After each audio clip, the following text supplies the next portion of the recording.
ओम शांति। अव्यक्त ब्रह्मा बाबा के साकार माध्यम द्वारा वत्सों से मुलाकात और उनके प्रति महावाक्य। स्नेह मूर्त अव्यक्त ब्रह्मा बाबा अव्यक्त लोक से ब्रह्मा कुमारी गुलजार बहन के साकार माध्यम द्वारा वत्सों से मुलाकात करने के लिए पधारे। प्यारे बाबा ने मुलाकात भी की और साथ साथ ज्ञान रतन भी दिए। आज मैं आप सभी बच्चों से अव्यक्त रूप से मिलने आया हूँ। मेरे जो भी बच्चे अव्यक्त रूप में स्थित होंगे वही इसको समझ सकेंगे। आप सभी अव्यक्त रूप में स्थित हो। किसको देख रहे हो? व्यक्त रूप में देख रहे हो या व्यक्त रूप में? आप व्यक्त अव्यक्त हो या व्यक्त? अगर आप व्यक्त रूप में देखोगे तो ब्रह्मा को नहीं देख सकेंगे। आज अव्यक्त वतन से मुलाकात करने आया।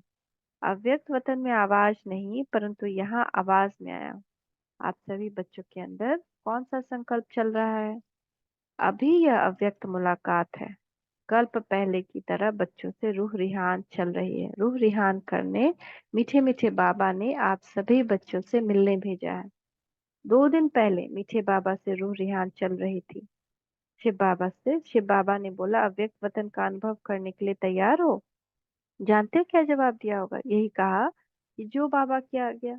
बाबा जैसे चलाएंगे, जहाँ बिठाएंगे, जिस रूप में बिठाएंगे वैसे ही बैठूंगा उठूंगा, है ना। तो अगर हमको आकर अभी बाबा कहे चलो चलने के लिए तैयार हो, तो क्या रिप्लाई आएगा? बाबा थोड़ा सा ये सफाई कर दें, थोड़ा सा इसको देख लें, थोड़ा उससे बात कर ले, आएगा कि चल देंगे 1 सेकंड में? क्या क्या अंदर आएगा संकल्प? चल देंगे? हम्म, बोलिए। अब बाबू से मिले ला जाएला है। आ अरे बाबू से मिले ला जाएला है ओकरा अथिया एजे न है। हाँ, ये नहीं आना चाहिए। एक जिस समय कहे उसी समय चलने के लिए तैयार रहना है। एवर रेडी रहना है। किसी से भी बुद्धि योग हमारा जुड़ा नहीं हो।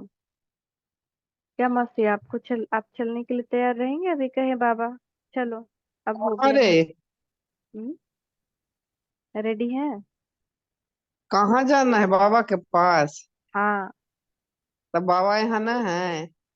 चलने के लिए आप तैयार हैं देश छोड़ने के लिए अभी? अभी तक दीदी पुआ बनाएगी। वहाँ खा के जाइएगा। पुआ खा के। हाँ, तो ये नहीं होना चाहिए ना। उस वक्त अटका रहेगा बुद्धि ना, तो वही होता है जो लास्ट समय पर हम देखे है ना कि देह गया हुआ है लेकिन आत्मा देह में अटकी हुई है। जो हाँ वो तो वेंटिल है, वो तो शायद वेंट हर जगह लिखा है कि सांसारिक चीज में रहेगा तो फिर संसार में लौट के आना है। संसार में ही लौट के आना, और देह से तुरंत मुक्ति नहीं मिलेगा। आत्मा भटकेगी। अगर देह से निकल हम्म। गए तो आत्मा भटकेगी। और देह में ही रहे तो जैसे वेंटिलेशन में दिखाता है कि वेंटिलेटर पर कितना दिन से है लेकिन कोई होश नहीं है, कोमा में है, कोई होश नहीं। तो ऐसे फिर नहीं यहाँ अटका के हुआ लोग रहेगा। होते। हाँ। तो उसमें फिर हमको वो सतयुग नहीं मिल पाएगा ना। फिर हमको त्रेता में आना होगा, हम हार खा जाएंगे। तो अपने अंदर सब तरह से बुद्धि योग इसीलिए हटा के रखना है। नहीं, अब कुछ नहीं, कहीं से लगाओ नहीं, कुछ भी याद नहीं आए कि ये छूटा हुआ है, वो छूटा हुआ है, ये क्या हुआ, वो क्या हुआ। तो देखिए, बाबा से जब पूछा गया, जब बाबा से पूछे लास्ट टाइम में बाबा कि चलने को तैयार हो, वतन अव्यक्त वतन का अनुभव करने के लिए तैयार हो, तो तुरंत बाबा बोले, बाबा जैसे चलाएगा, जहां बिठाएगा, जिस रूप में बिठाएगा वैसे ही बैठूंगा उठूंगा। तो बच्चों के अंदर यही संकल्प होगा कि बाप दादा ने छुट्टी क्यों नहीं ली। मैंने भी बाबा को यह कहा। तब शिव बाबा ने कहा, अगर मैं सभी बच्चों को बिठाकर छुट्टी दिलाता तो क्या वे छुट्टी देते?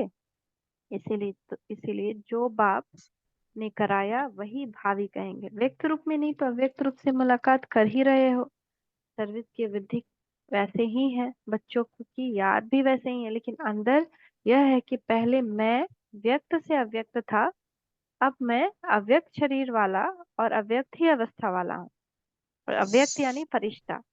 जो नैनो की मुलाकात जानते होंगे, वे नैनो से इस थोड़ी सी मुलाकात में अपने प्रति शिक्षा डायरेक्शन ले लेंगे। तो बाबा मिलन में भी जब बाबा आते हैं तो पता नहीं नैनो से अपनी मुलाकात की कि नहीं, लेकिन अगर हम पूरे दिन व्यक्त में यानी बाहरी दुनिया में ना रहकर अव्यक्त स्थिति में रहें, आत्मिक स्थिति फरिश्ता स्थिति में रहें, तो हम बाबा से बात कर सकते हैं। जब वो उनका जो दृष्टि देते हैं ना, वो उस वक्त उनकी दृष्टि से बहुत सारे प्यार का अनुभव कर सकते हैं। तो आप सभी को अव्यक्त वतन में तो आना ही है, सबको आना है। बाबा बच्चों से मुलाकात करने के लिए हर वक्त हर समय तैयार ही रहते हैं। अब बच्चों की बुद्धि जितनी साफ होगी उसी अनुसार ही वे अव्यक्त मिलन का अनुभव कर सकेंगे, क्योंकि हमारा बुद्धि क्या है, हमारा वायरलेस सेटिंग है, वायरलेस सेट है, हमारा अशरीरपन की स्थिति, और हमारा निर्विकारी होना है वायरलेस सेटिंग। तो वैसा हमको रहना है, दूसरों को भी शक्तिवान बनाने की आज्ञा में। तो बाबा ने एक से पूछा, क्या आप शक्ति स्वरूप में स्थित है? अभी शक्ति स्वरूप का पाठ प्रत्यक्ष में दिखाना है। जो बाप शिव बाबा की शिक्षा मिली है उसको प्रैक्टिकल धारण करके दिखाना है। शक्ति से ना बहुत है, अभी पूरा शक्ति स्वरूप बन जाना है। अभी तक बच्चे और बाप के स्नेह में चल रहे थे, अब बाप से जो शक्ति मिली है उस शक्ति से औरों को भी ऐसा शक्तिवान बनाना है। वही स्नेह स्नेही ही बाप के साथ अंत तक रहेंगे, जो शक्ति स्वरूप में स्थित रहेंगे।